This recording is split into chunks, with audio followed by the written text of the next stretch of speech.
بلال حبشی کے ہاتھ میں لگام ہوگی اور میرے نبی سوار ہوں گے، اور آپ کے ساتھ امت کے غریب لوگ آگے ہوں گے، مالدار لوگ پیچھے ہوں گے۔ جنت میں جا رہے ہیں پر سب تو پیچھے پھاڑی،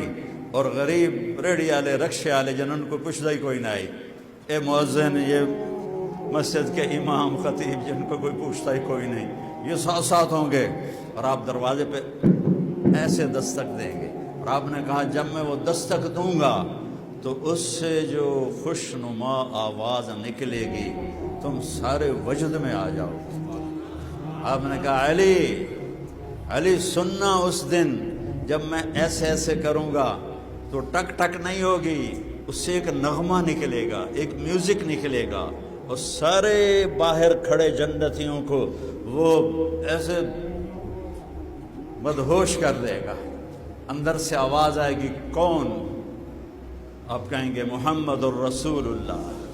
تو ایک دم وہ کہے گا مرحبا بک یا رسول اللہ، میں جنت کا فرشتہ رضوان ہوں، مجھے حکم ہے جب تک میرا حبیب نہ آئے دروازہ نہیں کھولنا، اور مجھے حکم ہے کہ میں نے خود کھولنا ہے، میں نے کبھی کسی کے لیے نہ کھولا ہے نہ آئندہ کھولوں گا، وہ دروازہ کھولے گا، آپ اندر داخل ہوں گے، اور آپ نے فرمایا معی فقراء المؤمنین، میرے ساتھ میری امت کے غریب لوگ ہوں گے جو میرے ساتھ آگے آگے چلیں گے، مالدار لوگ پیچھے ہوں گے، اور اس کے پیچھے باقی نبیوں کی امتیں ہوں گی، اور غریب لوگ جو بیچارے صبح کی کھاتے ہیں تو شام کی نہیں ہوتی، شام کی کھاتے ہیں تو صبح کی نہیں ہوتی، رزق حلال کماتے کماتے سسک کے مر جاتے ہیں، اللہ ان کو بلائے گا، کہے گا میں نے تمہیں دنیا میں تنگی میں رکھا، اس لیے نہیں کہ تم میری نظروں میں گرے ہوئے تھے، اس لیے کہ آج تمہیں یہ عزت دے رہا ہوں، جاؤ اپنے نبی دے